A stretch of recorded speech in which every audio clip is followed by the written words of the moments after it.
자,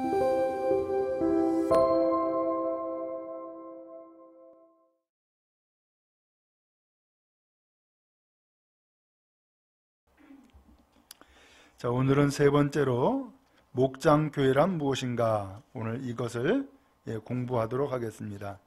자, 그 아래 골로새서 1장 6절 말씀이 있죠? 같이 한번 읽겠습니다. 시작. 이 복음이 이미 너희에게 이름해 너희가 듣고 참으로 하나님의 은혜를 깨달은 날부터 너희 중에서와 같이 또한 온 천하에서도 열매를 맺어 자라는도다. 아멘. 자, 그러면은 다음 페이지 한번 넘겨보시기 바랍니다. 자, A번 거기 제목에 나와 있는데 같이 한번 읽겠습니다. 시작. 목장 셀교회는 확장된 가족교회다. 다시 한번 읽어볼게요. 시작. 목장 셀교회는 확장된 가족교회다. 약간 이게 무슨 말인가 좀 혼돈이 될 수도 있겠지만, 자, 그러면 그 내용을 보면은 이게 이런 뜻이구나라는 것을 알 수 있게 돼요. 자, 1번입니다. 같이 한번 읽겠습니다. 시작. 확장된 가족이라는 심리학 용어는 오늘의 현재인들에게 무너져 내리는 가족제도에 대한 유일한 모순적 대안이 되고 있습니다. 자, 여기 치료.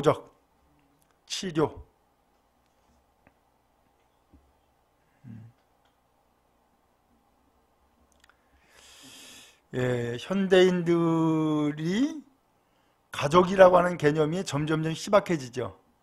그죠? 그리고 그 대신에 무슨 개념이 자꾸 나와요? 개인이라고 하는.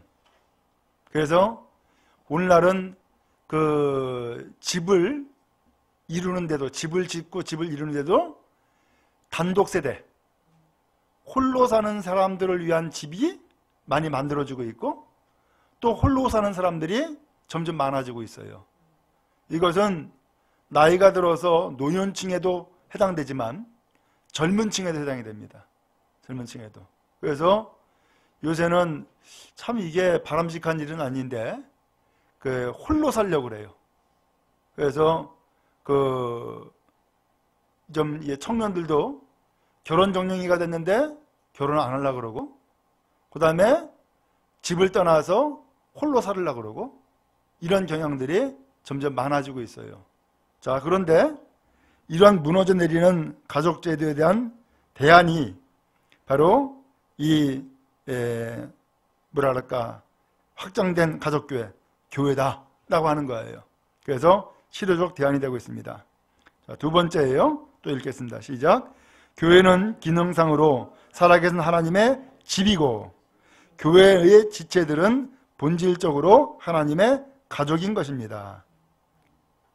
자, 이것이 단순하게 나온 것이 아니라 성경을 근거로 해서 나온 이야기입니다. 디모데전서 3장 15절 거기 나와 있는데 한번 읽겠습니다. 시작. 만일 내가 지체하면 너로 하여금 하나님의 집에서 어떻게 행하여야 할지를 알게 하려 함이니 이 집은 살아계신 하나님의 교회요 진리의 기둥과 터니라. 아멘. 지금 뭘 얘기하려고 하냐면은 초대교회가 있잖아요. 초대교회는 어디서 모였느냐? 집에서 모인 거예요. 오늘날 이렇게 교회라고 하는 예배당을 건축을 하고 앞에 십자가를 놓고 그렇게 예배한 것이 아니라 그냥 집에서 모였어요. 그러면서 이 집을 디모데전서 3장 15절에 보니까는 이 집은 살아계신 하나님의 뭐라고 그랬어요? 교회요. 이렇게 표현했죠? 예, 진리의 기둥과 터다 이렇게 표현했어요. 그래서 초대교회는 집에서 모였다. 자, 그래서 교회는 기능상으로 살아계신 하나님의 집이고, 교회의 지체들은 본질적으로 하나님의 뭐라 그랬어요? 가족이다. 가족인 것이다 라고 했어요. 자, 그래서 에베소서 2장 19절에 그 단어, 그 말씀이 나와요. 또 읽겠습니다. 시작. 그러므로 이제부터 너희는 외인도 아니요 나그네도 아니요 오직 성도들과 동일한 시민이요 하나님의 권속이라. 아멘. 여기 보니까는 이제부터 너희는 그랬어요. 여기서 너희라고 하는 것은 성도들을 얘기하는 건데, 이 성도들은 성도들과 동일한 시민이고 하나님의 권속이다 표현했죠. 이 권속이 뭐예요? 가족이라는 뜻이에요. 예. 이 성도들이 곧 하나님의 가족입니다 라고 하는 거예요. 그래서 우리 교회가 이렇게 모이고 있지만은, 그래서 신앙적으로 보면은 우리 교회 모든 식구들은 뭐예요? 가족인 거예요. 가족. 아시겠죠? 네, 가족이에요. 이 가족을 우리 전통적으로 표현하면은 식구라고 얘기했죠. 식구. 식구 뜻이 뭐예요? 네, 같이 밥 먹는 사람이 식구야. 우리가 늘 같이 밥 먹죠? 식구야, 식구. 네, 식구. 그래서 밥 먹는 게 너무너무 중요해, 사실은. 예수님도 중요한 일이 있을 때는 같이 밥 먹었어요. 같이 밥 먹었어요. 그래서 예를 들면은 십자가의 죽음을 앞두고 마지막 유월절 만찬하잖아요. 그게 밥 먹는 거거든. 그 다음에 오병이의 기적을 일으킨 것도 그 뭘 준 거예요? 그 밥 준 거예요, 그게. 전체 단체 급식한 거예요, 단체 급식. 밥 먹는 거예요. 밥 먹는 게 너무 중요해. 근데 오늘날은 코로나 사태가 생기다 보니까는 두 가지를 하지 말래. 모이지 말고 밥 먹지 말라는 거예요. 그러니까는 교회로서는 도저히 받아들일 수가 없는 거야. 왜냐하면 이게 중요한 것인데. 이게 중요한 것인데. 그래서 아무튼 그래요. 자, 그 아래 교회는 가족과 같은 사람들의 모임이 아니라 바로 가족들의 모임입니다. 가족과 같은 사람이 아니라 가족이라는 거예요. 갈라디아서 6장 10절에 나와요. 같이 읽습니다. 시작. 그러므로 우리는 기회에 있는 대로 모든 이에게 착한 일을 하되 더욱 믿음의 가정들에게 할지니라. 아멘. 자, 오른쪽입니다. 세 번째. 자, 같이 읽을까요? 초대교회는 실제로 어디에서? 집에서 모이고 있었습니다. 실제로 집에서 모였다는 거예요. 자, 그러면 성경적인 근거가 있느냐? 예, 근거가 많아요. 자, 먼저 첫 번째. 빌레몬 1장 2절인데 그 아래를 먼저 한번 읽어볼게요. 시작. 자매 아비아와 우리와 함께 병사된 아키포와 내 집에 있는 교회에 편지하노니. 예, 집에 있는 교회라고 표현했죠? 예, 그럼 누구 집이래요? 여기 예. 뭐 아비아가 있고 그 다음에 아키포라고 하는 사람도 있는데, 자, 이것이 지금 빌레몬서예요. 그렇죠? 빌레몬서예요? 지금 이 빌레몬서의 말씀이기 때문에 빌레몬의 집에서 모인 교회인 거예요. 빌레몬. 그래서 내 집에 있는 교회라고 표현했잖아요. 내 집. 그 내 집이 빌레몬 집이에요. 제가 양평에 병산교회에 있었는데 그 병산교회의 시작, 내력을 이제 제가 들었어요. 그걸 들었는데, 여러분 양평을 혹시 가보셨는지 모르겠지만은 양평 가기 전에 상심리라고 있어요. 국수리가 있고 상심리가 있고, 그 상심리가 있는데 상심리에 거기 마을에 지주가 있고 소작인이 있는 거예요. 근데 이 지주가 서울에 갔다가 전도를 받았어. 서울에 가서 전도를 받아가지고서는 그 길로 예수를 믿게 된 거예요. 그래서 예수를 믿게 되어가지고서 소작농들에게도 다 예수 믿으라고. 그렇게 해서 그 마을이 거의 다 예수를 믿게 되어진 거예요. 근데 거기에 배운길이라고 하는 사람이 있는데, 배운길이라는 이 사람이 딸을 시집 보냈어. 딸을 시집 보냈는데 어디로 보냈느냐? 병산리로 보낸 거예요. 병산리는 강 건너예요. 그 상심리에서 강 건너면은 병산리예요. 근데 이분이 예수를 믿고 보니까 예수를 모르고서 시집간 딸이 너무너무 불쌍한 거야. 그래서 딸네 집에 찾아가요. 딸네 집에 찾아가지고서는 딸이랑 사이랑 앉혀놓고서는 눈물로 복음을 전하는 거야. 예수 믿어야 된다. 예수 믿어라. 눈물로 복음을 전한 거예요. 그러니까 그 이야기를 전달받고서는 딸과 사이가 그 일로 예수를 믿기 시작을 했는데 교회가 없잖아. 그러니까는 어디서 예배를 드리기 시작했느냐? 그 집안에서 예배를 드리기 시작한 거예요. 그게 병산교회의 출발이야. 그 교회 역사가 지금 100년이 넘었어요. 그렇게 시작한 거예요. 우리 교회도 처음에 예배를 드리기 전에 기도회로 모였죠? 그죠? 어디서 모였어요? 네. 처음에 기도회는 엄밀하게 보면은 민장로님 집에서 모였었지? 그랬었죠? 처음에 기도회는? 예. 근데 이제 안타깝게 이렇게 좀, 예? 교회를 나오지 않고 있지만은, 어찌하든 그렇게 해서 집에서 시작을 했다고. 우리 교회도 사실은. 집에서. 그리고 예배는 사택에서 시작을 했고. 그래서 집에서 다들 시작을 한 거예요. 지금 초대교회도 마찬가지예요. 빌레몬의 집에서 모였어요. 두 번째, 사도행전 12장 12절이에요. 그 아래 또 있죠? 시작. 깨닫고 마가라 하는 요한의 어머니 마리아의 집에 가니 여러 사람이 거기 모여 기도하고 있더라. 예. 자, 여기 두 번째는 누구 집일까요? 마리아의 집. 예. 그 다음에 이 마리아에게 아들이 있죠? 누구예요? 그거 나오잖아. 마가라는 요한.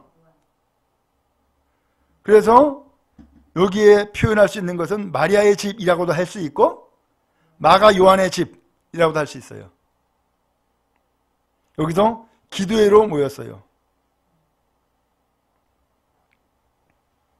자, 세 번째입니다. 사도행전 16장 40절. 시작.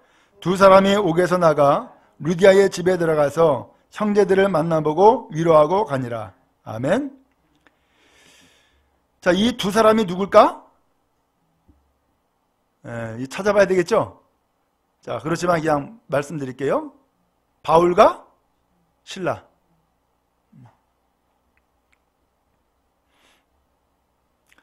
바울과 실라가 이 빌립보에서 복음 전하다가 감옥에 갇히죠? 근데 감옥에서 오히려 바울과 실라가 찬송을 해. 나중에 옥문이 열리죠? 기적적인 역사를 체험하게 된 거예요. 그래서 감옥에서 나와가지고서 어디로 가느냐? 루디아의 집으로 갔다는 거예요. 그 루디아의 집에 가니까는 누구들이 있어요? 형제들을 만나보고 위라고 왔다라고 했죠? 형제는 누구예요? 바로 성도들을 얘기한 거예요. 그러니까 이 루디아의 집에서 성도들이 모여 있었던 거죠. 왜요? 그 루디아 집이 곧 교회였던 거예요. 자, 그 다음에 네 번째예요. 고린도전서 16장 19절. 시작. 아시아의 교회들이 너희에게 문안하고 아글러와 브리스가와 그 집에 있는 교회가 주 안에서 너에게 간절히 문안하고. 아멘. 거기 보니까는 아시아의 교회들이 너에게 문안하고, 이게 아시아의 교회들이라고 하는 것은 터키 지방을 얘기하는 거예요. 당신은 이 터키 지방을 소아시아라고 이름을 불렀었기 때문에. 근데 거기에서 문안하는데 아굴라와 브리스가와 그 집에 있는 교회가 그랬어요. 그 집이 누구 집이에요? 바로 아굴라와 브리스가예요. 그래서 그 위에 쓸 수 있는 것은 브리스길라와 아굴라 이렇게 쓰면 되겠어요. 거꾸로 아굴라와 브리스길라, 브리스가라고 해도 되겠죠. 자, 그 다음에 다섯 번째예요. 골로새서 4장 15절. 시작. 라우디게에 있는 형제들과 눈바와 그 여자의 집에 있는 교회에 문안하고. 예. 여기 보니까는 눈바라고 하는 사람이 나와요. 눈바와 그 여자의 집에 있는 교회. 이 눈바가 그러니까는 여자네. 그렇죠? 예. 눈바의 집에 모인 라오디게아 교회. 자, 이렇게 쭉 보니까 초대교회는 전부 다 어디서 모였어요? 집에서 모였네. 봐. 좀 덥죠? 예.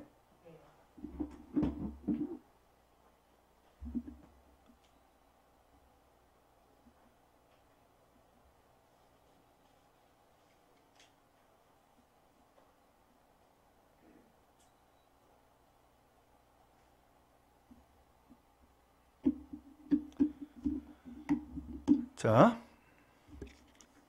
그러면은 다음 페이지 네 번째 봅니다. 자, 한번 질문 한번 읽어보겠습니다. 시작. 빌레몬의 집에서 모인 골로새 교회의 지체들은 누구였을까요? 자, 누가 모였을까라는 거예요. 자, 빌레몬 1장 1절 2절 쭉 읽겠습니다. 시작. 그리스도 예수를 위하여 갇힌 자 된 바울과 및 형제 디모데는 우리의 사랑을 받는 자요 동력자인 빌레몬과 자매 아비아와 우리와 함께 병사된 아키뽀와 내 집에 있는 교회에 편지하노니. 예, 거기에 지체들의 이름이 쭉 나오죠. 자, 누구 나와요?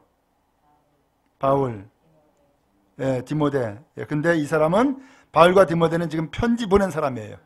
예, 그 다음에 또 누구 나오죠? 빌레몬, 그 다음에 아비와, 그 다음에 아키포, 그 다음에 내 집에 있는 교회에, 이 교회라고 하는 것은 성도들 얘기한 거예요. 예, 이 성도들에게 편지합니다. 그러니까는 골로새 교회의 지체들이 여러 사람이 지금 이름이 나오죠. 예, 나중에 가서 우리 성령 꿈의 교회 역사를 기록할 때에 거기에 누구 이름이 나올까? 예, 여러분 이름이 나올 거예요. 예, 뭐 권사 아무개, 뭐 집사 아무개 그러면서 이렇게 이름이 나올 거라고. 예. 자, 그런 것처럼 지금 이 빌레몬서에 그 성도들의 이름이 기록되어 있어요. 자, 그 다음에 골로새서 4장 15절 또 읽겠습니다. 시작. 라오디게아에 있는 형제들과 눈바와 그 여자의 집에 있는 교회에 문안하고. 예. 여기도 보니까는 형제들 눈바 그 여자의 집에 이렇게 표현하는 거 보니까 여기서 보니까는 이름은 눈바라는 사람이 나오네. 예? 물론 형제들도 나오지만. 그 다음에 골로새서 1장 7절 시작. 이와 같이 우리와 함께 종된 사랑하는 에바브라에게 너희가 배웠나니 그는 너희를 위한 그리스도의 신실한 일꾼이요. 예. 또 누구 이름이 나오죠? 에바브라가 나오네. 자, 이 사람들이 바로 빌레몬의 집에서 모인 골로새 교회의 성도들이었어요. 자, 다섯 번째입니다. 마가복음 3장 35절에 의하면 우리가 진정한 예수의 가족이 되기 위해 고려해야 할 가장 중요한 핵심 가치가 무엇이고 이것이 목장, 셀교회에서 시사하는 바는 무엇입니까? 자, 마가복음 3장 35절을 먼저 한번 읽겠습니다. 시작. 누구든지 하나님의 뜻대로 하는 자가 내 형제요, 자매요, 어머니니라. 아멘. 거기 보니까 하나님의 뜻대로 하는 자가 형제고 자매고 어머니라는 거예요. 그 아래 나오죠? 자, 그러면 한번 읽어봅시다. 우리가 누구의? 하나님의 무엇을? 뜻을. 예. 우리가 하나님의 뜻을 행하는 공동체로 존재해야 한다는 것입니다. 자, 다시 한번 이 교회의 핵심 가치, 예수 가족의 핵심 가치, 그게 뭐냐라는 거예요. 자, 누구의 뜻대로? 하나님의 뜻대로 행하는 공동체. 그러니까 중요한 것은 내 뜻이 아니라 누구의 뜻이 중요한 거예요? 하나님의 뜻이 중요한 거예요. 그러니까 여러분 신앙생활 하는데 이게 아마 중요한 출발이 되는데 내 뜻을 펼치는 것이 신앙생활 아니에요. 아시겠죠? 내 뜻이 아니에요. 하나님의 뜻을 펼치는 것이 신앙생활의 출발이에요. 하나님의 뜻을 펼치는 것이. 근데 많은 사람들이 오해를 하거나 착각을 해. 내 뜻을 펼치려고 개척교회 와. 아닙니다. 내 뜻이 아닙니다. 내 뜻을 펼치는 것이 아니라 하나님의 뜻을 펼치기 위해서 내가 신앙생활을 하는 거예요. 이해가 되시죠? 네. 그래서 그거는 그건 성경에 나오는 것이긴 하지만은 그건 그냥 목사님이 하는 얘기고 나는 내 뜻을 펼칠 겁니다. 그러면 안 돼요. 신앙생활을 같이 못하게 돼요. 그래서 내 뜻을 펼치는 것을 굽혀야 되는데 내 뜻을 펼치는 것을 굽히지 않고 끝까지 내 뜻을 펼치겠다. 그러면은 갈등이 일어날 수밖에 없어요. 갈등이 일어날 수밖에 없어요. 그리고 그것은 하나님의 뜻이 아니에요. 자, 그 다음에 B번 목장교회, 곧 셀교회는 코이노니아 교회이다. 코이노니아 뜻은 뭐냐면은 친교, 교제를 얘기를 하는 거예요. 교제.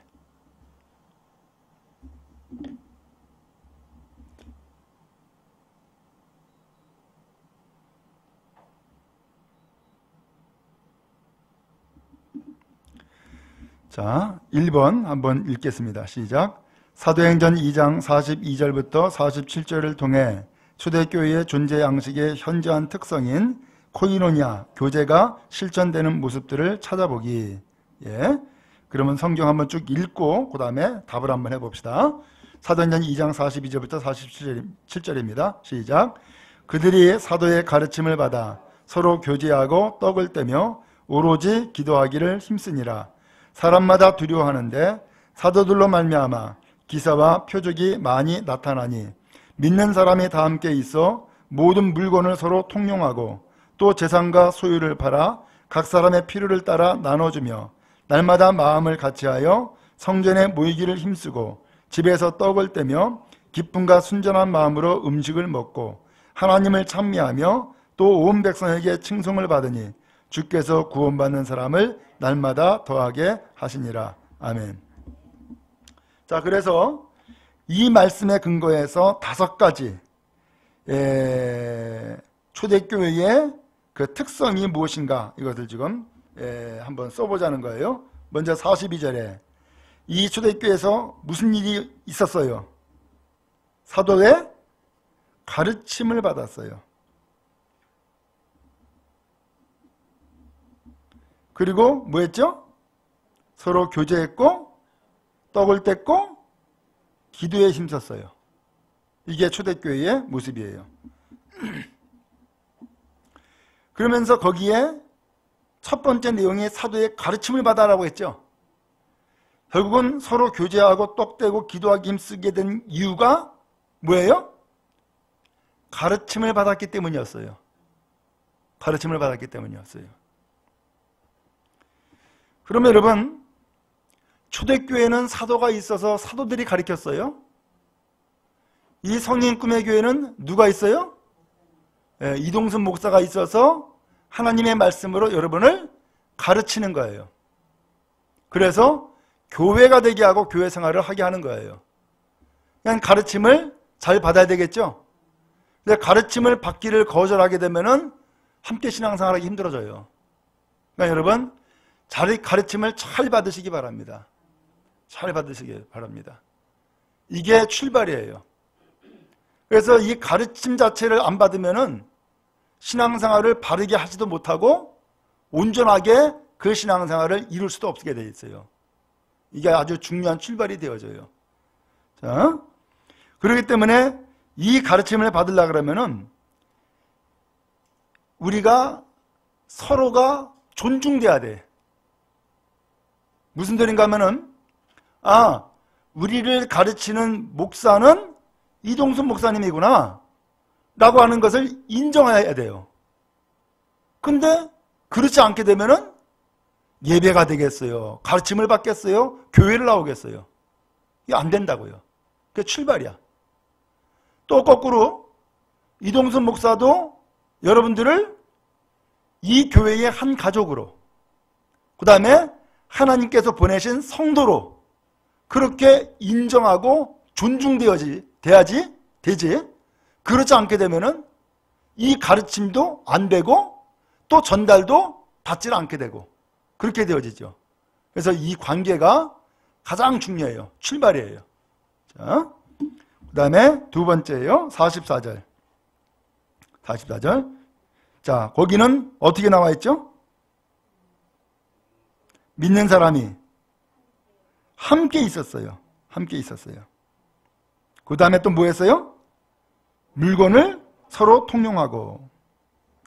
자, 이 초대교회의 특징 가운데 또 하나가 뭐냐면은 함께 있었다는 거예요.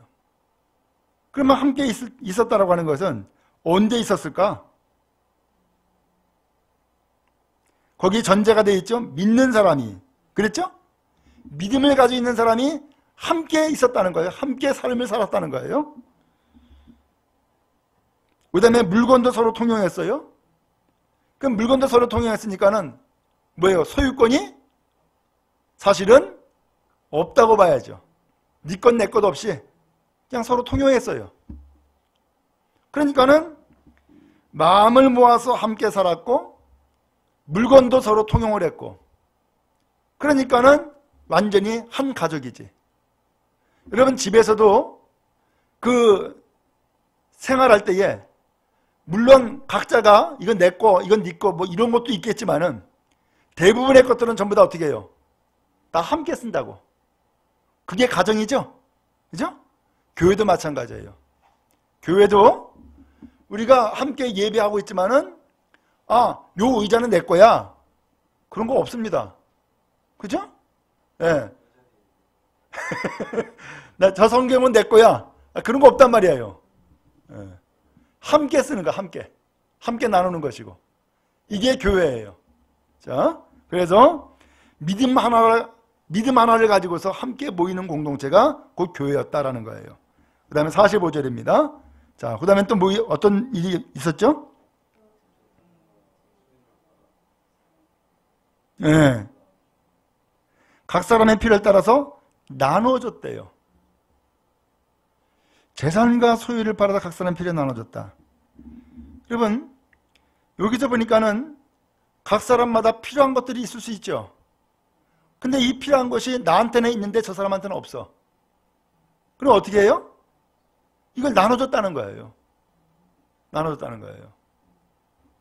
그러니까 여기에서는 가진 사람과 가지지 않은 사람들의 차별이 없네, 결국은. 그죠? 예. 소유한 사람과 소유치 못한 사람의 차별이 없었던 것이 초대교회의 모습이었다는 것을 알 수 있어요. 그러니까는 정말로 복 있는 것은 교회에 와서 소외감을 느껴서는 안 돼요. 교회에 와서 나는 돈이 없어. 그거 안 된단 말이죠.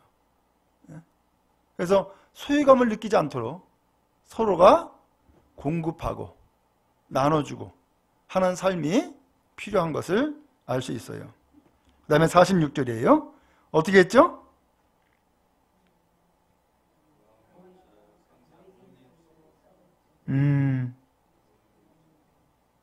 어디에서 모였죠? 성전에서 모였어요. 그 다음에요. 집에서 떡을 떼고 기쁨과 순전한 마음으로 음식 먹었다. 이렇게 돼 있죠? 여기 보니까 떡을 떼었다. 음식을 먹었다. 아니, 떡은 뭐고 음식은 뭐야?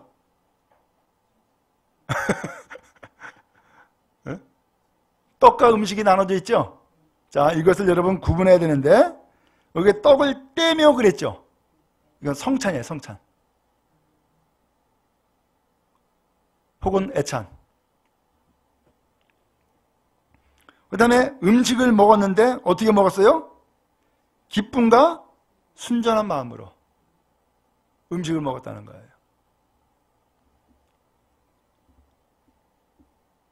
그러면서 성전에는 날마다 모였죠. 집에서는 떡을 뗐고 또 음식을 먹었죠. 완전히 공동체 생활이네. 완전히.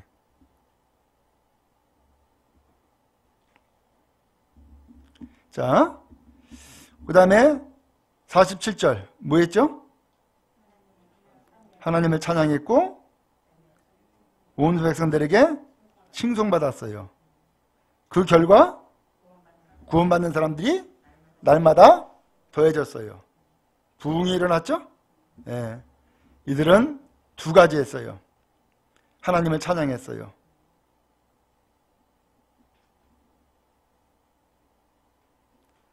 그 다음에 날마다 구원받는 사람을 더했다? 그걸 전도한 거예요.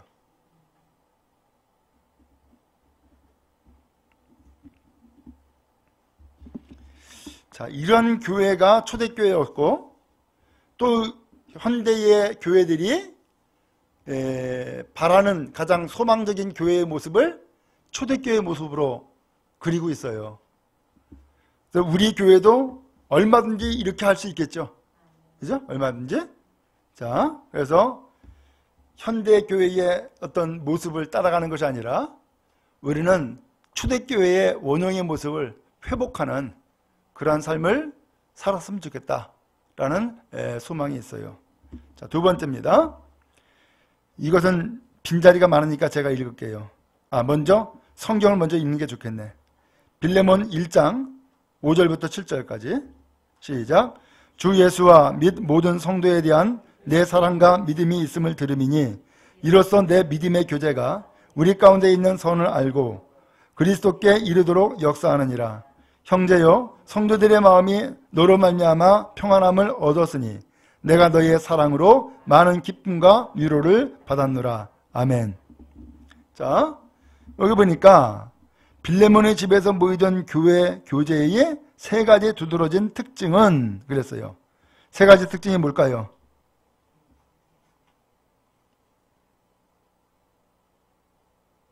자, 거기 5절에 나오죠.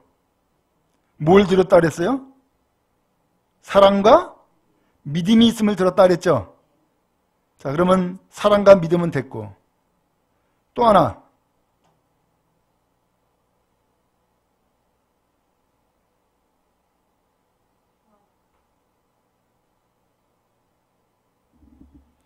여기에는 단어가 딱 나와 있지 않는데 소망이었어요.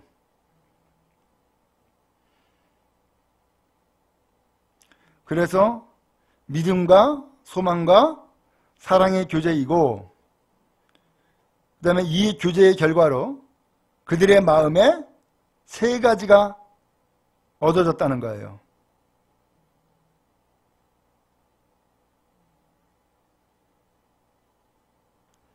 거기 7절에 보니까 형제여 성도들의 마음이 너로 말미암아 뭘 얻었다고요? 평안. 내가 너의 사랑으로 말미암아 뭘 받았다고요? 기쁨과 위로. 그러니까 거기에 세 개의 칸은 평안, 기쁨, 위로를 얻었습니다. 이렇게 쓰면 되겠죠? 예. 그래서 이 초대교회는 코이노냐 교회였어요. 친교를 나누는 교회. 자, 뒤에 페이지 세 번째 질문이에요. 코이노니아의 진정한 뜻은 단순한 교제를 넘어선 삶의 나눔이며, 나눔. 그 다음에 서로의 삶에 대한 참여인 것입니다. 참여.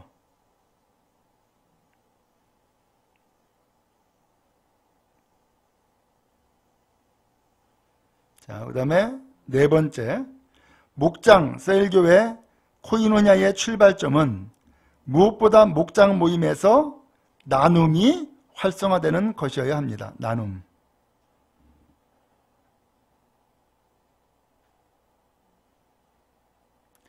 지금 그러면 세 번째, 네 번째 계속 나눔이라고 하는 단어가 나오는데, 그럼 뭘 나누면 좋아요?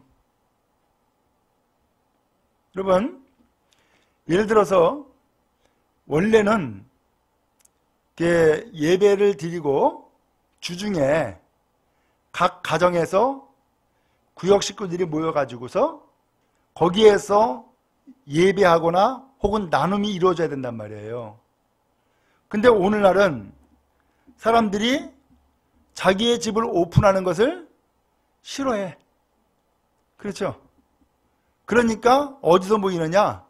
교회에서 모이든지 아니면 카페에서 모이든지 이런 식으로 모임을 갖는다고요. 근데 그것은 뭐 어쩔 수가 없고, 그럼에도 불구하고 그 모일 때에 그 모임의 주안점이 무엇이 돼야 되느냐? 그것은 나눔이 돼야 된다는 뜻이에요. 나눔. 그래서 모여서 예를 들면 또 한 번 예배를 드린다. 그러면 사람들이 그런 생각을 해요. 아니, 목사님 진짜 막 인도에 따라서 예배 드렸는데 뭘 또 예배 드리냐고. 그렇게 되죠? 예. 그 예배가 아니라 그 모임의 시간에서는 나눔이 중심이 된단 말이죠. 그럼 뭘 나눌 거냐라는 거예요. 뭘 나눌 것이냐. 그 나눔의 내용이 중요한데, 그것을 잘 이해를 못하게 되면은 나눔이 단순하게 뭐 지난주 어떻게 한지난 잘 지냈어? 별일 없었어? 그러면서 소위 말하면 잡담으로 모여가지고서 끝날 수가 있단 말이에요. 그게 아니라 여기서 나눔이라고 하는 것은 삶의 나눔이에요. 삶. 신앙의 나눔이란 말이에요. 신앙의 나눔. 그래서 좀 더 좋은 나눔은, 내가 지난주에 예배를 드리고 예배 가운데에서 말씀을 받았는데 나는 지난주에 이렇게 말씀을 받았어. 그리고 그 말씀을 붙잡고서 내가 이렇게 살으려고 애썼고 기도했어. 그랬는데 이러한 결과를 내가 경험했어. 혹은 내가 이러한 결과를 가져왔어. 라고 이야기가 되어진다면은 가장 잘 모이는 모임이 되는 거예요. 이해가 되시죠? 네. 그러면 여러분 예를 들어서 오늘 제가 예배 드리면서 여러분 설교했어요. 설교 제목이 뭐였죠? 약점을 생각이 날 듯 안 나죠? 약점을 감싸줘라. 그랬어요? 여러분 혹시 이 설교를 듣고서는 깨달은 거나 마음의 다짐이 혹시 있었어요? 대답이 없네. 그런 깨달음이나 다짐이 있었으면은 이제 이것 가지고서 한 주간을 또 살아야 되잖아요. 그죠? 그 한 주간 살아갈 때에 이제 예를 들어서 그 오늘 모였다고 가정을 해봐요. 오늘 모여가지고서 서로들 이야기를 나눠야 돼. 그럼 뭐라고 얘기를 나눠야 되겠어요? 맞아. 약점이 다 있다 그랬지? 아무개는 약점이 있어. 그러면 되겠어요? 그건 아니지. 에? 다른 사람을 비방하거나 그런 얘기가 아니라 내 얘기를 해야 된단 말이야. 내 얘기를. 그렇죠? 내가 깨달은 것, 내가 받은 것, 내가 다짐한 것, 내 얘기를 해야 되는 거예요. 내 얘기를. 그리고 그것을 통해서 내가 영적 유익을 얻은 것을 함께 나누는 거야. 이야기 나누면서. 아시겠죠? 예. 또 반대로 나누라고 하니까는 목사 설교를 비판하네? 그건 나눔이 아니야. 아시겠죠? 그것은 나눔이 아니라고요. 그래서 제가 아까 처음에 말씀드릴 때에 가르침에 대한 이야기를 강조한 거예요. 여러분들은 목사를 통하여서 하나님의 말씀으로 가르침을 받아야 되는 거예요. 그래서 가르침을 잘 받으려면은 먼저 목사가 목사인 것을 인정해야 된다니까. 근데 이동수 목사는 우리 목사님이 아니야. 그런데 무슨 가르침을 받겠어요? 가르침 못 받아요. 그런 가르침을 받지 않고서 무슨 신앙생활하며 무슨 열매를 맺겠어요? 열매 없어요. 그래서 그게 중요하다. 그게 출발이다라는 것을 그래서 얘기를 하는 거예요. 그래서 이런 출발이 제대로 되지 않으면은 설교를 들어도 나에게 주시는 말씀으로 받지 못한다니까. 그리고 엉뚱하게 안무개 목사님은 설교 더 잘하는데 아니면은 이 목사님 설교 잘못했어 이런다고요. 이게 영적 교만이지. 변화 안 돼요. 신앙생활 못한다고요. 그러면.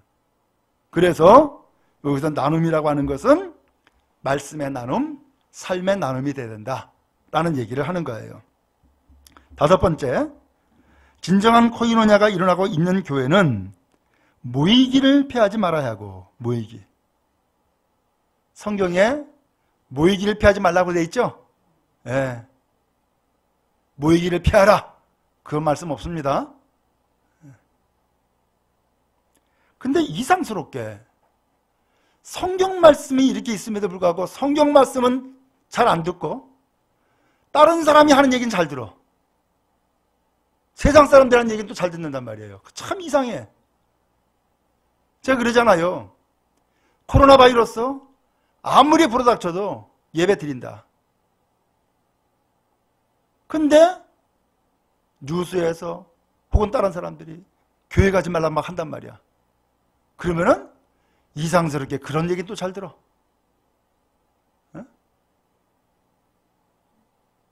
그래서 이 목사가 성경적으로 가르치고 말씀을 전하면은 그것을 정말로 소중하게 들어야 되는데 여러분 세상 사람들이 여러분 영혼 책임지지 않습니다. 뉴스가 여러분들 책임지지 않습니다. 여러분 잘 분별해서 여러분 들어야 돼요. 자, 그 다음에 모일 때마다 두 가지. 뭘 가지라고요? 사랑과 선행을 격려하는 모습이 있어야 합니다. 이거 중요하죠? 모일 때마다 사랑과 선행을 격려해야 된다는 거예요. 그래서 여러분 교회 와서 여러분 격려 받을 수 있기 바라고 또 격려하는 성도가 되기 바랍니다. 또 교회 와서 사랑하기 바라고 사랑받기 바랍니다. 그래서 교회와 세상과의 차이점이 바로 거기에 있어요. 세상에서는 치열하게 경쟁하잖아요. 심지어는 정말로 죽기 살기로 끌어내릴 수도 있어요. 세상이 그렇잖아요. 그런데 교회에서는 그러면 안 되지. 교회에서는 어떻게 해야 돼요? 오히려 사랑 베풀고 오히려 격려하고, 이것이 바로 우리의 신앙의 모습이 돼야 되고 신앙의 아름다움이 돼야 되죠. 저는 우리 교회가 그런 교회라고 생각을 하고 또 우리 모두 다가 또 그렇게 힘써야 할 줄로 압니다. 자, 히브리서 10장 24절 25절 성경에 나와 있는데 한번 읽어보겠습니다. 서로 돌아보아 사랑과 선행을 격려하며 모이기를 피하는 어떤 사람들의 습관과 같이 하지 말고 오직 권하여 그날이 가까움을 볼수록 더욱 그리하자. 자, 그다음에 세 번째 10번 목장 셀교회는 만인 제사장 교회다. 자, 1번 종교개혁이 남긴 가장 중요한 성경적 유산은 만인 뭐예요? 제사직의 발견입니다. 만인 제사직의 발견입니다. 자, 베드로전서 2장 9절 말씀 한번 읽어보겠습니다. 시작. 그러나 너희는 택하신 족속이요 왕같은 제사장들이요 거룩한 나라요 그의 소유가 된 백성이니 이는 너희를 어두운 데서 불러내어 그의 귀한 빛에 들어가게 하신 이의 아름다운 덕을 선포하게 하려 하심이라. 아멘. 거기 보니까 택하신 족속이다, 왕같은 제사장들이다, 거룩한 나라다, 그의 소유가 된 백성이다, 이게 표현을 했죠. 거기에서 두 번째 왕같은 제사장들이요 이런 표현이 나와요. 왕같은 제사장들이요. 자, 왕은 하나님 앞에 부름받아 기름 부음을 받아가지고서 나라를 통치하는 자예요. 그런데 제사장은 역시 하나님 앞에 기름 부음을 받아가지고서 하나님을 예배하는 자예요.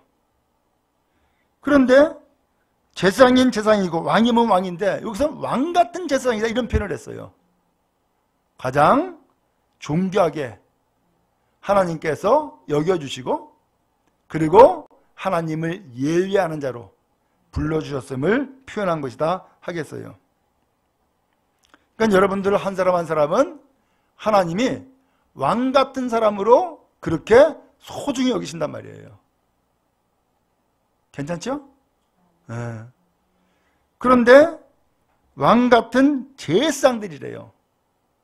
이것을 다른 표현을 하면은 예배자라는 뜻이에요. 예배자. 예배자.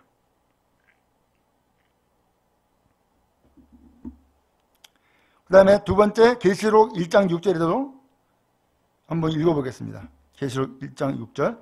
그의 아버지 하나님을 위하여 우리를 나라와 제사장으로 삼으신 그에게 영광과 능력이 세세토록 있기를 원하노라. 아멘. 거기도 제사장 나오죠? 예배자다 라고 표현을 했어요.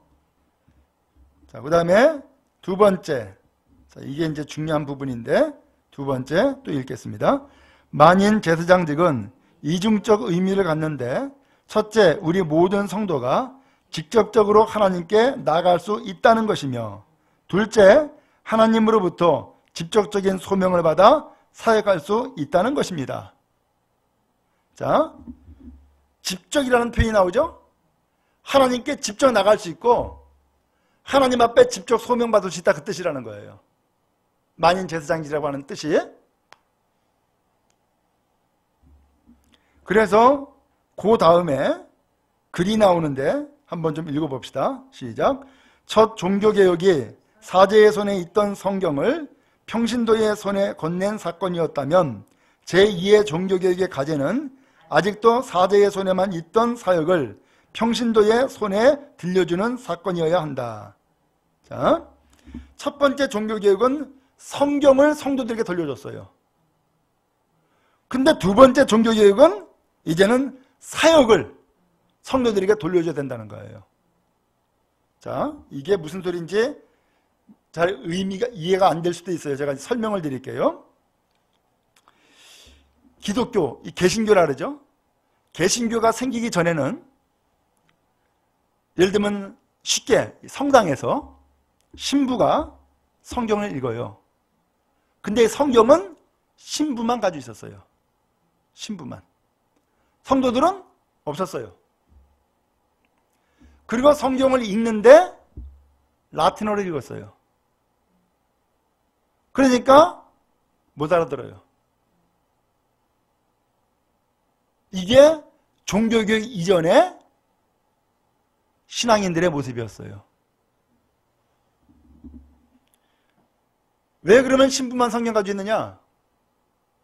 신부만이 성경을 읽을 수 있는 권한, 신부만이 성경을 들려줄 수 있는 권한을 가지고 있다고 생각을 했어요.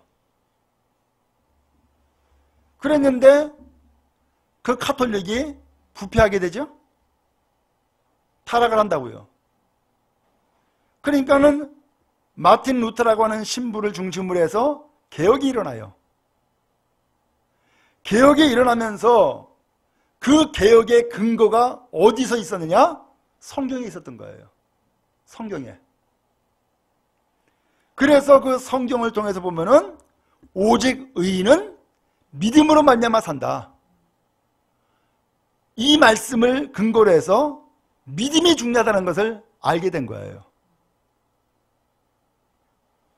그래서 그 성경을 근거로 해서 개혁을 시작을 했고, 그 개혁 가운데에 결정타는 성경을 번역을 한 거예요. 그래서 독일어로 번역을 하고, 그러면서 번역을 했어요. 그래서 이 번역을 해가지고서는 성경을 출간, 책으로 만들어서 퍼뜨리기 시작을 한 거예요. 그러니까는 일반 성도들도 성경을 읽을 수 있게 됐네?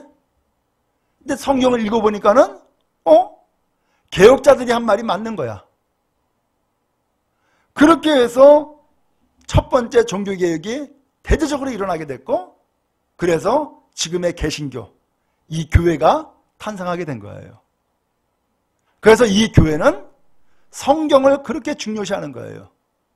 성경이 곧 하나님의 말씀이기 때문에.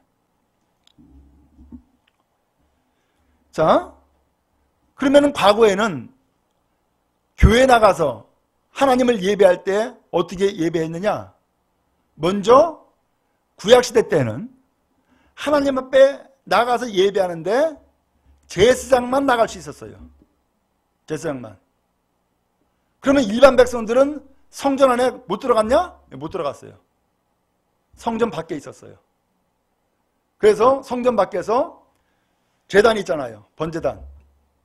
제물 가지고 와가지고서는 그 제물에 안수하고 그걸 잡아가지고서는 하나님 앞에 불살라가지고서는 바치는 거.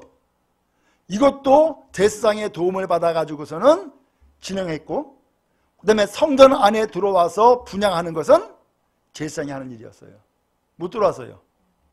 그런데 성전 안에까지 들어올 수 있는 길이 열려졌죠. 그게 바로 뭐냐? 예수님이 십자가 달려 죽으실 때에 성소의 휘장이 위로부터 아래까지 쫙 갈라진 거예요. 그래서 누구든지 하나님 앞에 나갈 수 있는 길을 열어놓으신 것이다. 성경이 말씀했어요. 그 이후로부터 제사장을 거쳐야만 예배를 드리는 것이 아니라 제사장 없이도 누구든지 나가서 하나님을 예배할 수 있는 길이 열려진 거예요. 그래서 오늘 우리를 향하여서 왕같은 제사장이다, 이런 표현을 한 거예요. 다른 표현하면은 왕같이 하나님 앞에 담대히 나가서 예배할 수 있는 예배자다, 이런 뜻이라는 거예요. 이해가 되시죠? 예. 그 다음에 또 하나는 이제 하나님 앞에 부름받는 사람이 있잖아요. 이 소명을 받는데 과거에는 이 소명을 직접 받는 것이 아니라 그 제사장의 아들이 제사장이 되는 거예요. 제사장의 아들이 제사장이 되는 거예요. 또 신부도 그냥 신부가 되는 것이 아니라 반드시 그 신부로서 수업을 받아야 되고 선발돼야 되는 거예요. 그 신부가 되는 거야. 그러면은 성당에 혹시 다녀보신 분은 아시겠지만은 그 성당에 다녀보면은 신부를 통하여서 신부 앞에서 고해성사를 해. 그러면 신부가 용서해줬다라고 선언을 하면은 용서받은 거야. 그렇죠? 근데 이제는 그게 아니야. 신부가 용서해주는 것이 아니라 누가 용서해주는 거예요? 주께서 우리를 죄의 고백을 받으시고 용서해 주시는 거예요. 그렇죠? 엄청난 차이인 거예요. 자, 이제 사역도 마찬가지예요.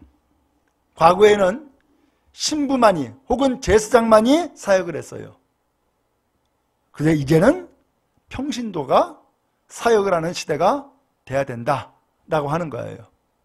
그래서 여러분들에게 예를 들면 각 구역으로 조직을 나누어 가지고서 거기에다가 구역 조직을 인도하는 인도자로 세워주고 여러분들이 인도자가 되어서 모임을 이끌어갈 수 있도록 그렇게 사역을 맡겨주는 거예요. 이게 셀교회, 이게 목장교회의 특징인 거예요. 이해가 되시죠? 네. 그래서 처음에 우리 교회의 일부 성도들 가운데서는 구역 조직을 해달라고, 여신도 조직을 해달라고, 남신도도 해달라고 막 그랬었죠? 근데 그때에 제가 남신도 여신도 그것을 세우지 않았던 것은, 또 구역 조직도 쉽사리 세우지 않았던 것은 바로 이런 원리, 그 다음에 그 각 구역에서 혹은 구역장이 무슨 역할을 해야 되는지를 모르기 때문에, 그리고 기존 교회에서 해왔던 것들을 똑같이 답습하기 때문에 이건 아니다 하고서는 그것을 안 했었던 거예요. 근데 결국은 요구한 대로 구역 조직을 만들어줬더니 무슨 일이 벌어져요? 자기 휘하에 있는 사람으로 알아. 그리고 하나님의 말씀 가지고 나누는 것이 아니라 자기 사상을 얘기를 하는 거야. 그럼 어떻게 돼요? 똑같이 잘못된 길로 나가게 하는 거죠.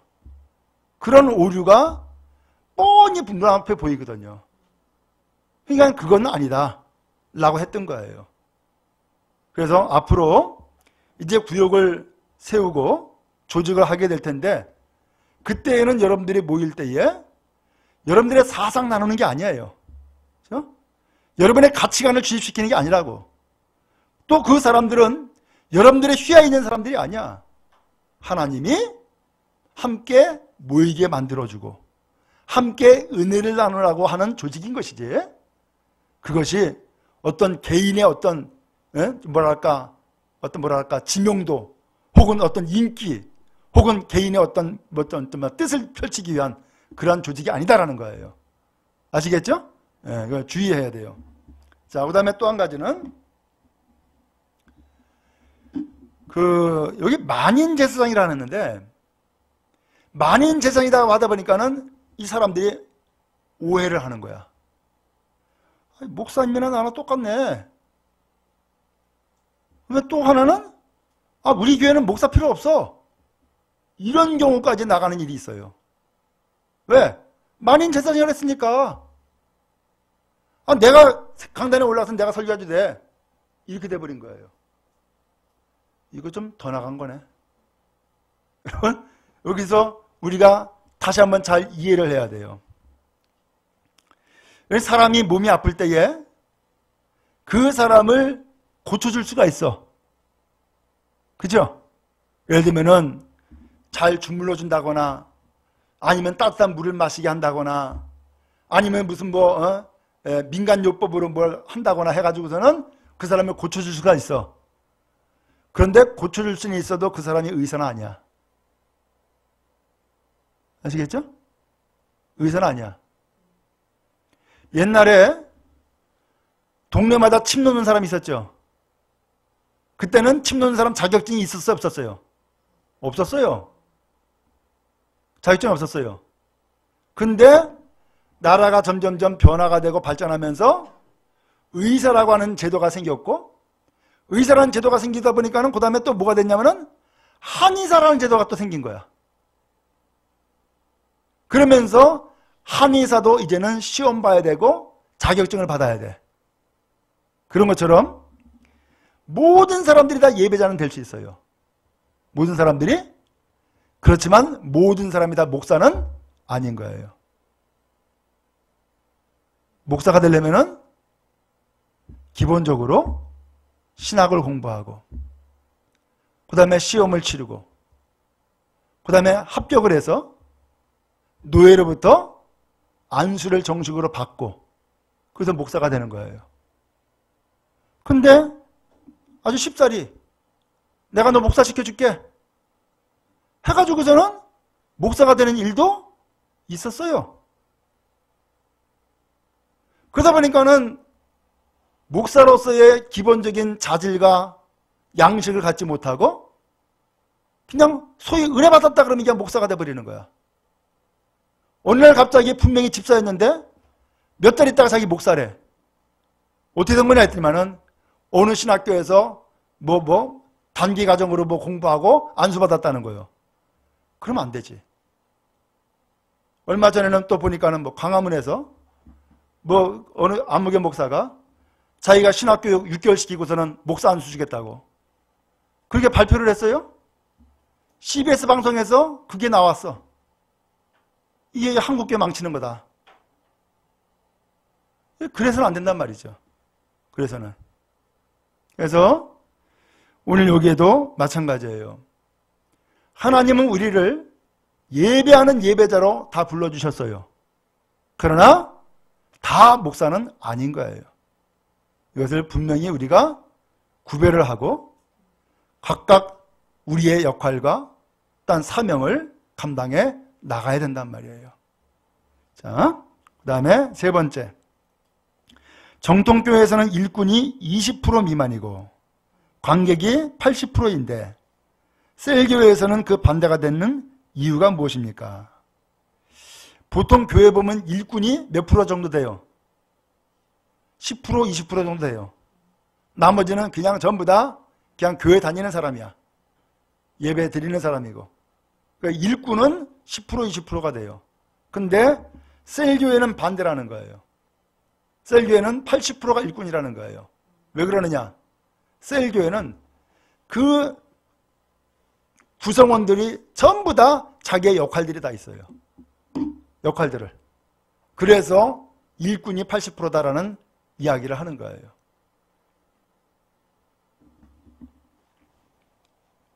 자, 요건 이제 나중에 좀 차근차근 좀 설명을 하고, 네 번째 또 읽겠습니다. 시작.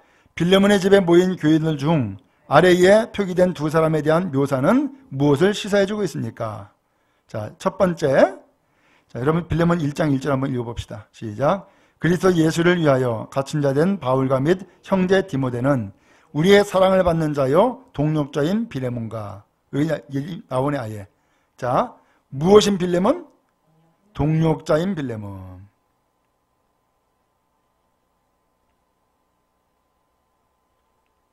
자, 그래서 거기 보면 바울과 및 형제 디모데는 그랬죠?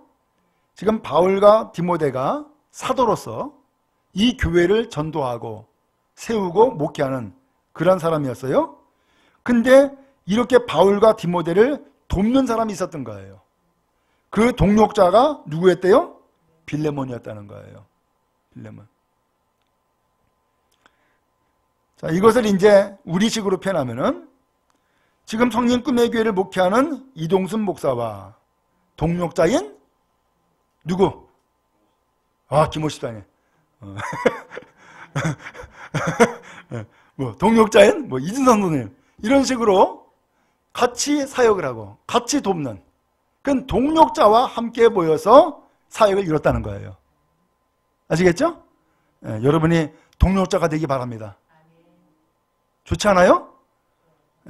아니 나는 싫은데 그러지 마시고. 자, 두 번째, 함께 뭐가 나와요? 병사된 아키포. 자, 빌레몬 1장 2절이네요. 또 읽겠습니다. 시작. 자매 아비아와 우리와 함께 병사된 아키포와 내 집에 있는 교회에 편지하노니. 예. 자매 아비아가 있었고 함께 병사된 아키포가 있었다는 거예요. 함께 병사가 되었다? 병사는 군인이잖아요. 군인은 뭐 하는 거예요? 싸우는 사람 혹은 지키는 사람. 이게 병사야. 근데 지금 교회 얘기하면서 병사가 갑자기 왜 나와? 이 사람의 직업이 병사인가? 그 뜻이 아니죠? 함께 병사됐다라고 하는 표현을 했으니까, 우리와 함께 병사됐다 했으니까는 우리도 병사고 아키포도 병사다 그 얘기 아니에요. 그죠? 우리도 병사고 아키포도 병사다. 그러니까는 저도 군인이고 여러분도 군인이다 그 얘기예요. 그럼 군인은 뭐예요? 나라 지키는 사람 아니에요. 싸우는 사람이 아니에요. 우리는 뭐예요? 교회 지키는 사람이고 악한 것과 싸우는 사람이잖아요. 그냥 군사네. 맞습니까? 예. 그래서 예를 들면은 자매 아비아와 자매 남현순 권사와 우리와 함께 군인된 우리 박선 성도와 내 집에 있는 교회 성도들에게 편지합니다. 이런 뜻인 거죠. 괜찮네. 그죠? 네. 자, 그 다음에 뒤에 있는 말씀. 아키포에게 명령된 말씀. 주 안에서 받은 무엇을? 직분을 삼가 이루라. 그래서 앞에 보니까는 병사도 나오고 그 다음에 동력자도 나오고 그렇죠? 전부 다 우리에게 주어진 직분이에요. 그래서 골로새서 4장 17절 한번 읽겠습니다. 시작. 아키포에게 이르기를 주 안에서 받은 직분을 삼가 이루라고 하라. 오늘 여러분 직분 받은 것을 이루어서 주님의 교회를 온전히 세워 나갈 수 있기 바랍니다. 다섯 번째입니다. 목장 셀교회 안에서 은사에 따라 모든 지체에게 봉사직을 봉사직을 맡겨 직분을 수행하는 것은 만인 제사장교회를 이루는 중요한 열쇠입니다. 그러면 여러분 모든 직책은 모든 직분은 무슨 직이에요? 봉사직이에요. 봉사직. 아셨죠? 네. 그래서 제가 이제 성령교회 있을 때 그 장로님이 그런 얘기를 하더라고. 그래서 그 말이 좀 이해가 돼. 무슨 소리냐면은 성가대가 컸잖아요. 찬양단도 있었고, 그죠? 그 다음에 관현악단도 있고, 그렇잖아요? 근데 거기에 많은 사람들이 소위 말하면 사례를 받는다고. 악기 연주하는 사람들 사례받고, 지휘자, 반주자 다 사례받고, 또 솔로가 있으면 솔로도 사례받고, 이제 사례받는다고. 그러니까 그게 마음에 걸린다는 거예요. 그러면서 저거 사례받는 거 없이 합시다. 라고 하는 거예요. 근데 그 마음은 이해가 돼. 처음에 교회에 지휘자가 생기고 반주자가 생겼어요. 전부 다 봉사자였어요. 다 봉사자였어요. 근데 어느 날 이 지휘자에게 반주자에게 사례 주는 일이 생기기 시작한 거야. 한국 교회에. 그러니까는 어느 교회에서 그런 일이 시작하다 보니까는 이게 한국에 다 퍼져버렸어. 안목의 교회는 교회에 돈을 주는데 왜 우리는 돈 안 줍니까? 이렇게 돼버린 거야. 그러니까는 또 이제 그거에 따라서 어쩔 수 없이 돈을 주게 생긴 거예요. 또 그 사람들은 당사자는 또 뭐라고 얘기하면은 이 피아노를 예를 들면 공부하는데 돈이 엄청 들어갔다는 거야. 네? 돈이 엄청 들어갔는데 이것을 교회에서 이제 연주를 하는데 왜 돈을 못 받아야 되냐고. 이렇게 또 주장을 하네? 야, 참. 그래서 어쨌든 간에 돈을 주는 그런 상황이 생긴 거예요. 돈을 주는. 그러니 교회에서 분명히 지휘도 하고 반주도 하지만은 그게 이제 봉사직이 안 되고 사례받는 그런 직책이 되어버리고 만 거예요. 그러니까는 또 한편으로는 무슨 얘기하냐면은 성가대에서 봉사하는 사람만 봉사합니까? 주방에서 봉사하는데 돈 주세요. 이렇게 돼버리는 거야. 주방에서 봉사하는 더 힘들다고. 아이고 참 난감한 일이죠. 오늘 여러분 그런 의미에서 교회에서는 엄밀하게 표현하면은 내가 시간 바치고 돈 바치고 마음 바치고 몸 바쳐가지고서 하나님 앞에 딱 하나 받는 거야. 은혜 받는 거예요. 아셨죠? 네, 은혜 받는 거야. 그러니까 교회에서 뭔가 다른 것을 받으려고 애쓰지 마세요.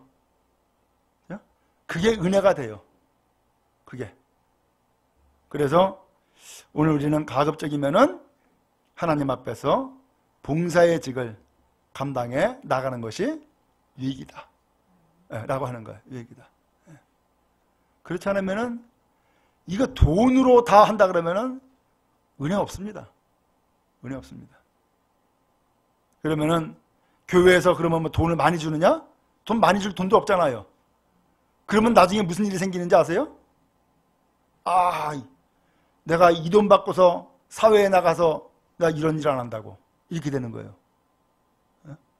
세상에 나가서 내가 이런 일을 하면은 돈을 얼만큼 받는데 교회에서는 이것밖에 안 준다고 이렇게 돼버려요. 그래서 오늘날에는 교회에서 식당을 운영하는 것도 쉽지 않아요. 옛날에는 다 어떻게 했어요? 다 봉사했잖아요. 심지어는 내 집에서 쌀 가져오고 반찬 가져와가지고 다 음식 해먹고 했다고. 근데 오늘날은 그런 교회 많지 않아요? 다들 못하겠다는 거야? 안 하겠다는 거야? 내가 집에서 밥해 먹고 빨래하는 것도 힘든데 교회까지 와가지고 내가 밥해 먹어야 되냐고. 그러면서 교회에서는 봉사 안 하겠다는 거예요. 그럼 어떻게 해? 밥을 안 먹을 수는 없으니까. 그러니까는 교회에 주방에서 일하는 사람을 돈 주고 사와. 그리고서 밥해 먹는 거예요. 이게 웬일이요? 점점점 교회가 뭘로 바뀌고 있어요 지금? 물질 관계로, 돈 관계로 자꾸 바뀌고 있는 거야. 이게 바람직하지가 않죠. 이게 지금 현실이에요. 그런데 오늘 우리는 그러한 세상적인 것들을 본받는 교회가 아니라 이제 정말로 초대교회의 아름다운 모습을 다시금 회복하고 간직하는 교회로 나갔으면 좋겠다라는 거예요. 여러분 이해가 되시죠? 네. 자, 네 번째, D. 목장교회는 전도지향적 교회다. 자, 1번 또 읽겠습니다. 시작. 셀은 생명의 기본 단위이자 최소 단위이다. 그럼에도 불구하고 셀, 즉 세포의 존재 이유는 성장이 아닌 종식이다. 예.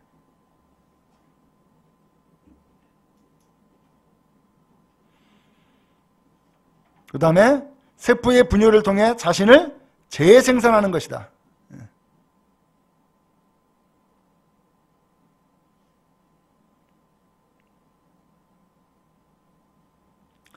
자, 이게 무슨 뜻인가 여러분 좀 이해를 좀 잘해야 될 텐데, 여러분 질병 가운데에 우리가 이거 치명적이다라고 생각하는 질병이 있죠. 뭐예요? 암. 그죠?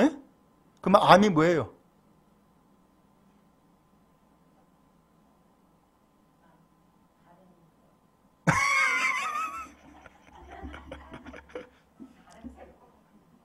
암이 뭐냐면은 사라지지 않는 세포예요. 종식되지 않는 세포란 말이에요. 그게 암이에요. 사람은요 계속해서 피가 생기잖아요. 그런 것처럼 세포도 계속해서 생성된다는 거예요. 그럼 계속해서 생성되면은 사람이 걷잡을 수 없는 거인이 되게? 그러니까 세포가 생성되는 만큼 또 세포가 죽어나가는 거야. 그게 생명이에요. 근데 그 세포 가운데서는 안 죽는 세포가 있는 거야. 그게 암이에요. 아시겠죠? 그게 암이에요. 그래서 이 죽어야 되는데 안 죽는 거, 이게 암인데, 신앙생활도 그래서 어떻게 하면 신앙생활을 잘하느냐? 죽어야 돼요. 안 죽으면 문제가 생기는 거야. 그럼 누가 죽어야 될까? 목사를 죽이려 하지 말고 우리 스스로가 죽어야 돼. 그래서 예수님이 아주 기가 막힌 말씀하신 거예요. 누구든지 나를 따르려거든 뭐라 그랬어요? 자기를 부인하고 자기 십자가 지고 나를 따르라 이렇게 말씀했어요. 자기 부인하는 건 뭐냐? 자기 십자가는 뭐냐? 네가 죽어라 그 얘기예요. 네가 죽어라. 그래서 안 죽으면 문제가 생기는데 예를 들어서 절대로 자존심이 안 죽어. 그러면 그것이 문제가 되는 거예요. 절대로 나의 자아가 안 죽어. 그게 문제가 된다니까. 그래서 오죽했으면은 인간들이 죽어야 되는데 안 죽으니까 하나님이 이 세상에 예수님 보내가지고서 네가 죽어라. 저 인간들 모든 죄를 네가 다 짊어지고 네가 죽어라. 그리고서 예수님 보내주신 거예요. 그래서 예수님이 죽으신 거야. 그래서 오늘날 교회의 문제가 바로 거기에 있거든요. 예수님을 본받는다고 하면서 예수님처럼 안 죽어. 나는 절대 죽을 수 없어. 차라리 네가 죽어. 이러고선 싸우게 된단 말이에요. 이게 이제 문제가 생기는 거야, 이게. 그래서 안타깝지만은 신앙생활을 잘한다라고 하는 것은 사실은 잘 죽는 거예요. 잘 죽는 거예요. 자존심도 굽히고 교만함도 굽히고 자존감도 굽히고 그러면서 끊임없이 나를 죽이는 것, 바로 이것이 신앙이에요. 그래서 잘 죽는 사람이 결국은 신앙생활 잘하는 사람이고 그런 사람이 위대한 사람인 거예요. 두 번째, 교회 골로새서 1장 6절에 의하면 골로새 교회는 공동체의 초기부터 열매를 맺어 자라는 모습을 보이고 있었다. 열매예요. 계속해서 바울 사도도 이 교회를 향하여 그리스도의 비밀을 담대히 전할 것을 부탁하고 있다. 자, 골로새서 1장 6절 오른쪽에 나와 있는 거 먼저 한번 읽겠습니다. 시작. 이 복음이 이미 너희에게 이르매 너희가 듣고 참으로 하나님의 은혜를 깨닫는 날부터 너희 중에서와 같이 또한 온 천하에서도 열매를 맺어 자라는도다. 예. 그 다음에 골로새 4장 3절부터 6절까지 시작. 또한 우리를 위하여 기도하되 하나님의 전도할 문을 우리에게 열어주사 그리스도의 비밀을 말하게 하시기를 구하라. 내가 이 일 때문에 매임을 당하였노라. 그리하면 내가 마땅히 할 말로써 이 비밀을 나타내리라. 외인에게 대해서는 지혜로 행하여 세월을 아끼라. 너희 말을 항상 은혜 가운데서 소금으로 맛을 낸 것 같이 하라. 그리하면 각 사람에게 마땅히 대답할 것을 알리라. 아멘. 자, 이제 3번 봅니다. 집에서 모이는 교회가 성전에서 모이는 교회보다 전도에 유리한 점을 생각해 보기. 여러분, 교회, 성전에서 모이는 것보다 집에서 모이는 것이 전도에 유리하다는 거예요. 맞습니까? 잘 모르겠습니까? 네. 자, 그러면은 어떤 점이 유리할까? 한번 좀 생각 한번 해보세요. 예? 자유분방하다. 예. 또 뭐가 좀 유리한 점이 있어요? 예, 거부를 잘 안 하게 되고 자연스럽다. 예. 또 뭐가 있어요? 뭐 그 이야기에 다 포함되긴 하지만은 자, 지금 1, 2, 3, 4번 나와 있죠? 제가 이제 한 가지 정리해 드릴게요. 먼저는 불신자와 접촉이 쉽습니다.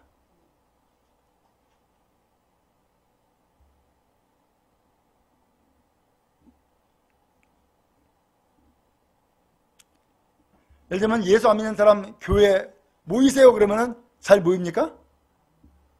뭐 어떤 사람은 큰일 나는 줄 알아. 교회 가면 큰일 나는 줄 알고 안 모입니다 잘. 그런데 안목의 집에서 오세요 차 한잔 같이 나눕시다. 그러면은 어때요? 조금 좀 쉽죠? 조금 좀 편안한 마음이 될 수 있죠? 그 다음에 두 번째예요. 평안한 분위기가 주는 열린 조건. 분위기가 편안한 분위기를 만들 수 있다는 거예요. 그렇죠? 교회는 그 자체가 앞에 강대가 있고 십자가가 있고 그 다음에 예배 드리는 어떤 장치가 있고 분위기가 있다 보니까는 교회 나오는 것이 선뜻 그야말로 쉽지가 않을 수가 있어요. 그런데 집에서나 아니면 밖에서 뭐 함께 만납시다 그러면은 그런 어떤 뭐랄까 걸림돌이라든가 어려운 점들을 굳이 둘 필요가 없죠. 좀 편안할 수 있죠. 그래서 접근이 쉽다는 거예요. 세 번째, 또 하나는 여럿이 한 사람에게 공통된 관심을 줄 수 있다. 예를 들면 5사람이 모였어. 그럼 5사람이 모인 가운데서 한 사람에게 집중적으로 관심을 갖고 이야기 나눌 수 있겠죠. 그렇죠? 예. 그 다음에 네 번째로는 양육이 쉽다. 용이하다. 한 사람을 믿음으로 키워주기가 쉽다는 거예요. 그래서 네 번째, 4번에 보면은 셀교회 모임에 전 세계적으로 쓰이는 축복의 리스트를 활용하기. 그 축복의 리스트가 뭐냐 하면은 제가 그 전에 성령님께서도 그 얘기를 했었는데 예를 들면 구역이 모였어. 예를 들면 4사람이 모였어. 그러면 4사람이 모였으면은 의자가 4개가 필요하거나 방석이 4개가 필요하잖아요. 근데 방석 하나를 더 두는 거야. 거긴 빈 방석이야. 그러면 이건 누구 자리예요? 우리가 기도하는 사람, 전도하는 사람이 앉을 자리인 거예요. 그러면 그 전도할 사람의 자리를 빈 방석을 하나 딱 두게 되면은 그 사람에 대해서 오는 날을 기대하게 되고 또 그 사람이 올 것을 기도하고요. 그 다음에 오도록 관심 갖고 전도하거나 이야기할 수 있겠죠. 자, 그렇게 해서 이 셀 모임에서는 빈방석이라고 하는 이 방법을 통하여서 우리가 전도하고 양육할 수 있다라고 하는 거예요. 자, 이제 마지막 5번째 또 뒤로 넘기세요. 전통교회와 셀교회의 전도 전략상에서 본 차이. 자, 전통교회와 셀교회가 나눠져 있죠? 전통교회는 기존 교회를 얘기를 하는 거예요. 셀교회는 오늘 이 교회의 조직을 셀 조직, 목장 교회의 조직으로 바꾸었을 때에 일어난 일들을 얘기한 거예요. 자, 먼저 장소. 전통교회는 어디서 모여요? 교회, 곧 성전에서 모여요. 셀교회는 집에서 모여요. 그 다음에 모임의 구조. 전통교회는요, 오라 그래요. 그죠? 네. 전통교회에서는 오라 해서 모이는 거예요. 근데 셀교회는 가는 거예요. 찾아가는 거예요. 그 다음에 중요 관심. 전통교회에서는 뭘 관리를 해요? 조직 관리를 해. 구역이면 구역, 신도회면 신도회, 이런 조직 관리를 해. 근데 셀교회는요, 사람을 섬겨요. 사람을. 그 다음에 시간 사용. 전통교회는 어디에 시간을 많이 써요? 회의하는 데 많이 써요. 회의. 근데 셀교회에서는요, 양육하는 데 많이 써요. 이것이 바로 전통교회와 셀교회의 차이점이라는 거예요. 그러면은 지금 계속해서 목장교회를 지금 계속해서 제가 지금 오늘 3번째로 쭉 이야기를 하는데 왜 이야기를 하는지 아시겠죠? 우리 교회가 지금 지향하는 그 지향점이 전통교회를 그대로 답습하는 데 있는 게 아니라 셀교회, 목장교회를 이루는 데에 초점을 두고서 이 말씀을 지금 가르치고 있는 거예요. 아시겠죠? 그렇기 때문에 제가 앞에서 봉사자의 개념도 자꾸 얘기했던 것은 앞으로 여러분들에게 어떤 구역이 편성이 되어지거나 혹은 구역장으로서 인도자로서 어떤 사명을 갖게 될 때에 여러분들이 어떤 위치에서 어떻게 섬겨야 되는지를 계속해서 말씀을 드리는 거예요. 그렇기 때문에 여러분들이 나중에 내가 구역이 되면 이것은 구역이 아니라 이건 셀이구나, 목장이구나 이렇게 이해를 하시고 얘 구역장으로 예를 들면 임명을 받았다 그러면은 얘 구역장이 아니라 오늘 이 성도들을 내가 섬기라고 나에게 맡겨준 거구나. 이렇게 생각하시고서 봉사에 전념하라는 뜻인 거예요. 이해가 되시죠? 그래서 용어는 똑같을지 몰라도 그러나 실제의 내용은 전혀 다르다 라고 하는 거예요. 여기까지 하겠습니다.